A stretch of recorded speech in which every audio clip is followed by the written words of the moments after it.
Assalamualaikum warahmatullahi wabarakatuh. Sebelum kita mulai, silakan subscribe, like, dan dukung terus channel ini agar tetap bisa menghadirkan konten penuh inspirasi, renungan, dan kisah-kisah ramalan misterius yang syarat makna. Disclaimer, kisah ini hanyalah bentuk ramalan, legenda, dan tafsir simbolik. Tidak ada kepastian apakah hal-hal di dalamnya benar terjadi atau hanya pesan moral yang dibungkus mitologi. Ambil hikmahnya, tinggalkan hal yang tidak bermanfaat. Konon dalam lembaran ramalan kuno yang tertutup debu waktu, disebutkan bahwa tanda pertama bangkitnya sang yang tersembunyi, yang di kemudian hari ditafsirkan sebagai sosok Satrio Piningit, bukanlah kehancuran, bukan pula pertanda besar yang menggetarkan bumi.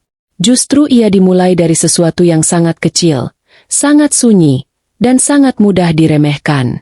Sebuah getaran halus di hati manusia. Seakan dunia sedang menarik napas panjang sebelum memasuki babak baru yang sulit diterka. Ramalan itu menyebut, ketika kekuatan besar lahir dari sesuatu yang tak dianggap, saat itulah yang tersembunyi mulai mengurai selubungnya. Para penafsir kemudian berdebat, apakah yang dimaksud adalah kekuatan yang berasal dari kepedihan? Ataukah dari kejernihan batin yang ditempa oleh waktu? Tidak ada yang tahu pasti. Namun satu hal yang sering disepakati, kekuatan terbesar tidak selalu tampil sebagai ledakan. Kadang ia hadir sebagai kesadaran baru yang tumbuh perlahan dalam jiwa manusia. Dalam tafsir yang lebih dalam, kekuatan yang dimaksud bukan sekadar tenaga atau kemampuan supranatural, melainkan daya batin yang mampu membaca arah zaman. Sebagian mengatakan ini adalah kemampuan memahami tanda-tanda perubahan yang tak bisa diindra oleh orang biasa. Sebagian lagi menyebutnya kemampuan mengumpulkan cahaya dari kegelapan, menemukan hikmah dari setiap kesulitan yang menimpa dunia.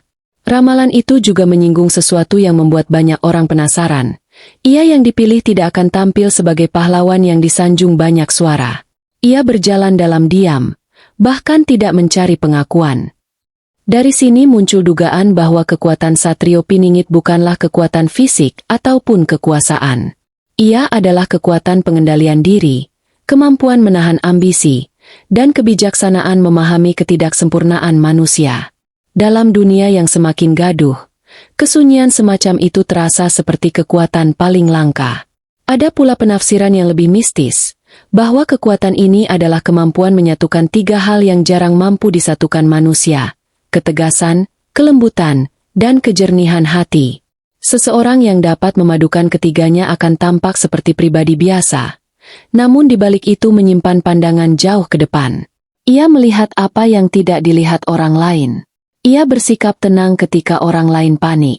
Ia memahami sesuatu yang tidak dapat dijelaskan dengan kata-kata. Dalam ramalan itu, disebutkan juga bahwa dunia akan memasuki masa kabut batin. Masa ketika manusia banyak dibutakan oleh amarah, keserakahan, dan rasa takut. Pada masa itulah seseorang dengan kekuatan sunyi ini dibutuhkan. Bukan untuk menantang dunia, melainkan untuk memurnikannya. Bukan untuk memerintah, tetapi untuk mengingatkan. Bukan untuk tampil sebagai penyelamat, melainkan sebagai penyeimbang ketika arah zaman mulai timpang. Tafsir bagian pertama ini mengajak kita berpikir bahwa mungkin kekuatan sejati bukanlah tentang menguasai banyak hal, tetapi menguasai diri sendiri. Dan dalam dunia yang semakin sulit ditebak, kekuatan seperti itulah yang menjadi cahaya pertama dalam ramalan Satrio Piningit. Ramalan berikutnya mengungkap sesuatu yang lebih rumit, bahwa sebelum sang yang tersembunyi menampakkan perannya, dunia akan memasuki masa ketika bayangan bekerja untuk cahaya. Sebuah istilah yang membingungkan, bahkan bagi para penafsir yang paling tekun. Apa maksudnya? Bagaimana mungkin bayangan, yang selama ini identik dengan kegelapan, justru menjadi alat bagi cahaya itu sendiri? Tafsir yang berkembang mengatakan bahwa masa ini adalah masa ketika kegelisahan manusia mencapai puncaknya. Banyak orang merasa hidup semakin berat, arah semakin kabur, dan kebenaran seperti tenggelam dalam suara yang saling bertabrakan. Pada situasi seperti itu, munculnya bayangan bukan menjadi ancaman, tetapi menjadi ujian. Ujian bagi hati manusia untuk tetap jernih meski segala sesuatu terlihat saling bertentangan. Ramalan itu menyebut, ketika manusia tidak lagi percaya pada telinganya, dan matanya dibutakan oleh silau dunia, maka hati yang jernih akan menjadi satu-satunya kompas. Para penafsir memahami ini sebagai pesan bahwa kekuatan Satrio Piningit bukanlah memadamkan bayangan, melainkan memanfaatkannya sebagai cermin. Karena hanya melalui bayangan, manusia dapat melihat bentuk dirinya yang sesungguhnya. Apa yang perlu diperbaiki, apa yang perlu diubah, dan apa yang perlu dilepaskan. Ada pula tafsir yang lebih filosofis, bahwa bayangan yang dimaksud bukanlah kejahatan, melainkan ketidakpastian. Dunia memasuki fase yang tidak bisa dipegang, tidak bisa diprediksi. Banyak hal yang dulu dianggap pasti tiba-tiba berubah. Nilai-nilai yang dulu kokoh tiba-tiba goyah. Pada masa seperti ini, kekuatan yang tersembunyi bekerja bukan dengan menciptakan keajaiban besar, tetapi dengan menegakkan kembali kesadaran manusia, mengingatkan bahwa ketidakpastian bukanlah ancaman, melainkan jalan menuju kejernihan baru. Beberapa versi ramalan mengatakan bahwa sang yang tersembunyi akan bergerak seperti angin, tidak terlihat, tetapi terasa. Tidak menampakkan dirinya, tetapi meninggalkan pengaruh yang mengubah cara orang memandang kehidupan. Ia tidak hadir dalam bentuk tokoh yang dielu-elukan, melainkan dalam bentuk kesadaran kolektif yang mulai tumbuh dalam diri manusia. Kesadaran bahwa kebaikan tidak membutuhkan panggung, dan kebenaran tidak membutuhkan teriakan. Dalam tafsir mistisnya, bayangan juga disebut sebagai penjaga ritme zaman. Bayangan memastikan bahwa cahaya tidak muncul terlalu cepat, agar manusia siap menerimanya. Sebab cahaya yang datang sebelum waktunya dapat menyilaukan dan justru menimbulkan kehancuran. Maka, sang pembawa keseimbangan ini akan membiarkan dunia berjalan dalam ketidakpastian sementara, sebelum menunjukkan arah yang lebih terang. Ramalan itu juga memperingatkan, jika manusia terlalu takut pada bayangannya sendiri, maka ia akan kehilangan kesempatan memahami cahaya di baliknya. Disinilah letak peran tersembunyi sang yang tersembunyi, mengajarkan manusia untuk tidak panik menghadapi perubahan, tetapi memahaminya. Mengajarkan manusia untuk tidak terpaku pada kegelapan, tetapi melihat potensi yang lahir darinya.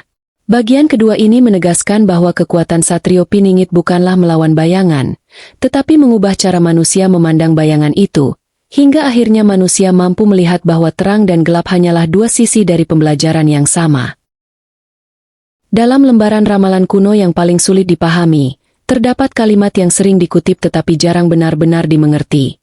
Ketika tanda-tanda terhampar jelas di depan mata, manusia justru memilih memalingkan pandangan.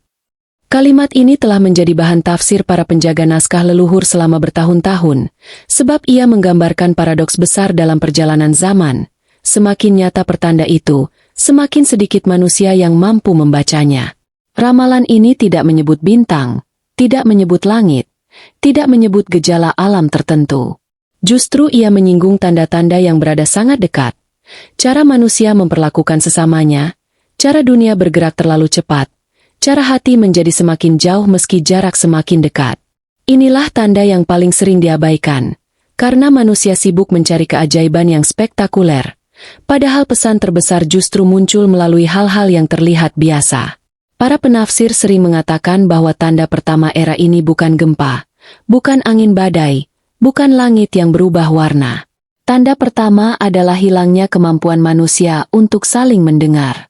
Ramalan itu menyebut, ketika suara meninggi tetapi makna menghilang, ketika banyak bicara tetapi sedikit memahami, maka arah zaman sedang bergeser. Pada masa seperti ini, sosok sang yang tersembunyi tidak datang untuk membuat keajaiban besar, tetapi untuk mengembalikan kejernihan yang hilang. Ada pula tafsir yang lebih spiritual, bahwa tanda yang dimaksud adalah perubahan dalam batin manusia.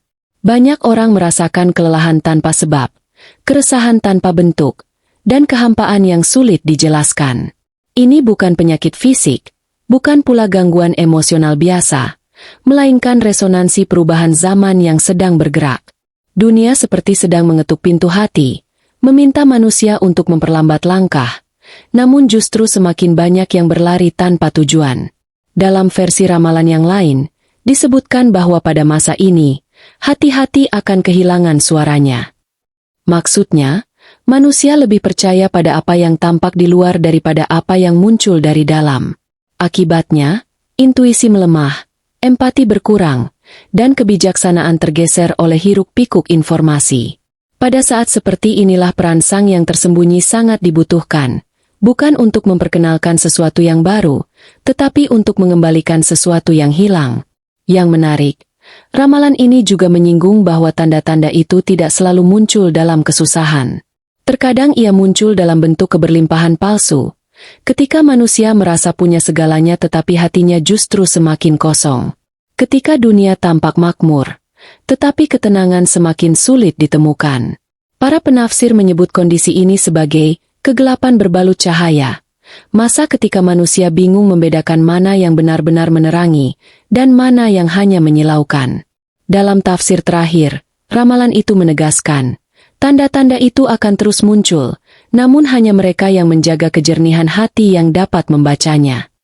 Inilah inti dari seluruh pesan bagian ketiga, bahwa sebelum Satrio Piningit mengambil peran besar, manusia terlebih dahulu harus belajar melihat, memahami, dan merasakan kembali pertanda-pertanda halus yang selama ini terabaikan. Sebab tanpa kemampuan membaca tanda, kehadiran sang yang tersembunyi pun akan lewat begitu saja, seakan dunia tidak pernah menyiapkan ruang baginya. Dalam kelanjutan naskah ramalan yang paling gelap tintanya, terdapat bagian yang menyebut bahwa sebelum sang yang tersembunyi mengambil perannya sepenuhnya, manusia akan melalui serangkaian ujian yang tidak terlihat sebagai ujian. Ramalan itu menulis, kekuatan yang tersembunyi tidak datang untuk menghancurkan, tetapi untuk memurnikan. Namun pemurnian sering terasa seperti beban yang melelahkan. Inilah bagian yang membuat banyak penafsir menyebut fase ini sebagai masa penjernihan batin. Disebutkan bahwa ujian pertama bukanlah peristiwa besar yang mengguncang dunia, tetapi pergeseran kecil dalam hati manusia. Rasa sabar menjadi lebih tipis, rasa percaya semakin mudah goyah, dan rasa syukur perlahan menjadi beban. Banyak orang mengira ini hanyalah masalah pribadi, padahal ramalan menegaskan bahwa ini adalah bagian dari tarikan zaman yang sedang berubah. Dunia seperti sedang menguji ketahanan batin manusia sebelum cahaya yang lebih besar datang. Ujian berikutnya datang dari hubungan antar manusia. Ramalan ini menggambarkan situasi ketika orang-orang yang dulunya dekat tiba-tiba saling menjauh. Ketika yang biasanya akur menjadi saling curiga, dan mereka yang seharusnya saling menguatkan justru saling menjatuhkan. Penafsir menyebut ini sebagai retakan halus. Retakan yang tidak tampak dari luar namun terasa dalam diam. Retakan ini muncul bukan untuk merusak, tetapi untuk memperlihatkan mana hubungan yang benar-benar tulus dan mana yang hanya berdiri di atas kenyamanan semu. Ada pula ujian dalam bentuk kebenaran yang samar. Ramalan mengatakan, ketika kebenaran tidak lagi tegas garisnya, manusia harus belajar menimbang dengan hati yang jernih.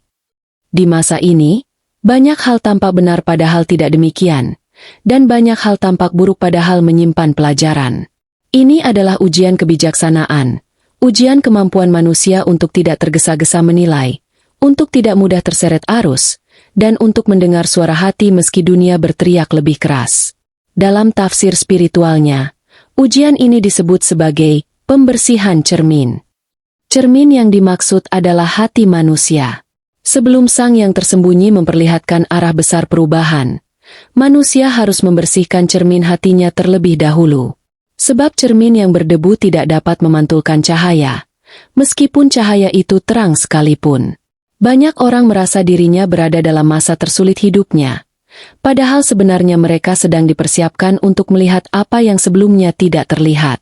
Yang paling misterius dari bagian ini adalah pernyataan, ujian akan muncul dalam bentuk yang paling tidak kau sangka. Bukan untuk mengukur kekuatanmu, tetapi untuk mengungkap siapa dirimu. Ini menegaskan bahwa ujian zaman bukanlah soal menang atau kalah, sukses atau gagal, tetapi tentang proses mengenali inti diri. Dalam kesunyian itulah kekuatan Satrio Piningit berperan. Ia tidak mengubah keadaan secara langsung, tetapi menyentuh hati manusia satu persatu, lewat kesabaran, lewat keteguhan, lewat kemampuan berdiri kembali meski jatuh berulang kali. Bagian keempat ini menyampaikan pesan bahwa masa ujian bukanlah tanda kehancuran, tetapi tanda bahwa dunia sedang masuk ke fase penting dalam ramalan, fase ketika manusia belajar memahami dirinya, sebelum akhirnya mampu memahami arah perubahan besar yang akan datang. Dalam lembaran ramalan yang tersisa, ada bagian yang paling sering diperdebatkan oleh para penafsir. Ketika takdir mulai bergerak, tidak ada tangan yang mampu menghentikannya. Yang bisa dilakukan manusia hanyalah menyesuaikan irama langkahnya. Kalimat ini menjadi pusat dari seluruh misteri tentang sang yang tersembunyi, karena menandai masa ketika perubahan besar tak lagi bisa ditunda. Ramalan ini menjelaskan bahwa gerak takdir tidak selalu terlihat seperti badai yang menggulung. Terkadang ia hadir seperti perubahan kecil yang tampak sepele, tetapi membawa dampak panjang. Saat seseorang berubah cara berpikirnya, saat masyarakat mengubah cara memandang nilai, atau ketika dunia perlahan meninggalkan hal-hal yang dahulu dianggap mutlak, disitulah takdir sedang bekerja tanpa suara. Dalam keheningan itulah arah baru zaman terbentuk. Ada tafsir yang mengatakan bahwa gerak takdir ini adalah momentum yang sudah lama disiapkan.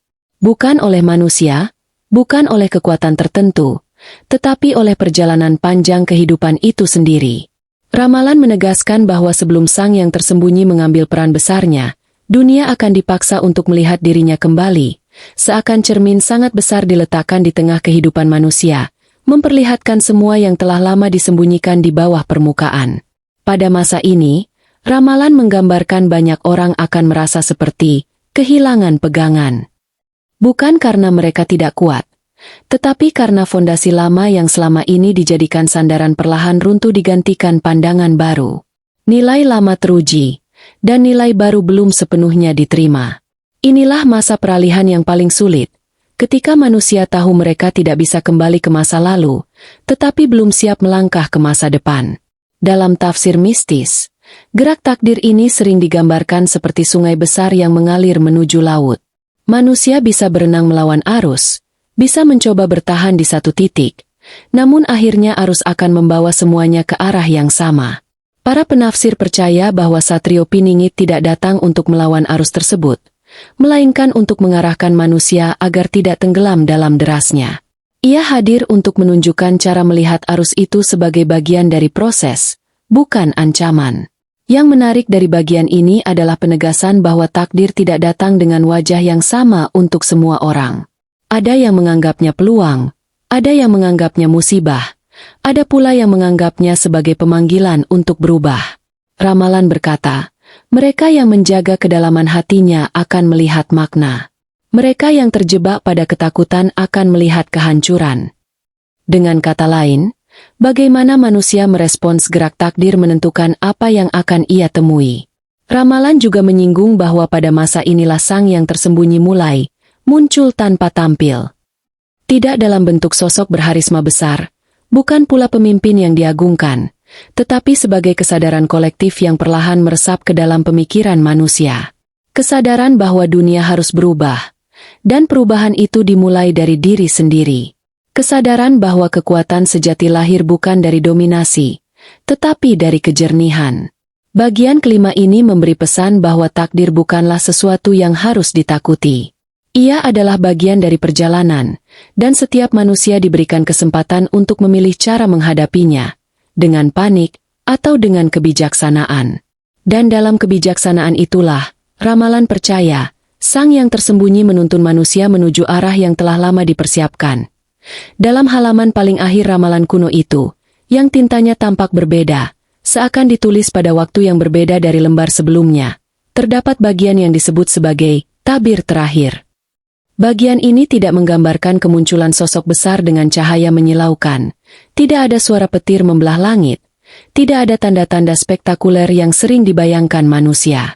Justru yang tertulis adalah sesuatu yang jauh lebih halus, lebih pelan, lebih sunyi, namun sekaligus lebih dahsyat. Ketika manusia mulai menemukan dirinya, maka yang tersembunyi pun akan terlihat. Para penafsir percaya kalimat ini adalah inti dari seluruh konsep Satrio Piningit, bahwa yang ditunggu bukanlah seseorang yang turun dari langit, tetapi kesadaran manusia yang akhirnya mencapai tingkat kedewasaan tertentu. Ramalan menegaskan bahwa penyingkapan tabir bukanlah momen ketika sosok itu muncul secara fisik, melainkan ketika manusia mampu memahami apa yang selama ini ingin ia ajarkan, keseimbangan, kejernihan, keberanian, kesabaran, dan kebijaksanaan. Pada bagian ini tertulis, di akhir masa penantian, manusia tidak lagi mencari sosok. Mereka mencari makna. Artinya, ramalan ini mengingatkan bahwa dunia sering keliru karena terlalu sibuk mengharapkan figur, sementara pesan besar tentang perubahan justru tersembunyi dalam pemahaman batin. Ketika manusia berhenti memuja gambar, berhenti mencari pahlawan, dan mulai memperbaiki dirinya, pada saat itulah tabir terakhir mulai terbuka. Banyak penafsir menggambarkan fase ini sebagai era ketika manusia mulai memeriksa kembali apa yang selama ini dianggap penting. Harta yang dulu dikejar habis-habisan mulai kehilangan pesonanya. Pujaan dan pengakuan tak lagi menjadi tujuan hidup. Manusia mulai mencari kedalaman, bukan sekadar kepuasan sesaat. Perubahan batin inilah yang menjadi pertanda bahwa ramalan memasuki babak akhir. Sebab, yang tersembunyi hanyalah cermin dari kesiapan manusia. Ada pula tafsir mistis yang menyebut bahwa tabir terakhir akan terbuka ketika 3 hal bersatu: ketenangan batin, kejernihan hati, dan dorongan untuk memperbaiki diri. Ketika ketiganya menyatu dalam diri banyak manusia, barulah dunia dapat menerima perubahan besar yang selama ini hanya disinggung dalam simbol-simbol. Sang yang tersembunyi bukan muncul untuk memimpin, tetapi untuk menyadarkan. Bukan untuk menguasai, tetapi untuk membimbing dengan cara yang tidak selalu terlihat. Ramalan ini menutup dengan kalimat yang membuat banyak orang merinding. Jika kau mencarinya di luar, kau tidak akan menemukannya. Jika kau mencarinya di dalam, ia akan menunjukkan jalannya. Pesan ini memberi isyarat bahwa yang selama ini dianggap sebagai sosok, mungkin sejatinya adalah perjalanan batin setiap manusia. Bahwa kekuatan yang dinisbatkan kepada Satrio Piningit bukanlah gelar atau keajaiban, tetapi kemampuan manusia untuk melampaui dirinya sendiri.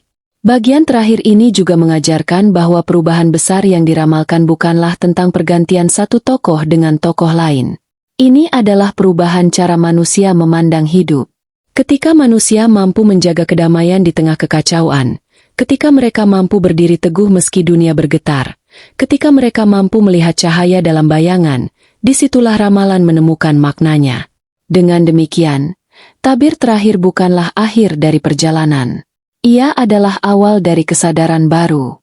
Dan mungkin, itulah pesan terbesar dari ramalan ini, bahwa setiap manusia membawa bagian dari sang yang tersembunyi dalam dirinya. Tinggal menunggu kapan mereka siap untuk melihatnya.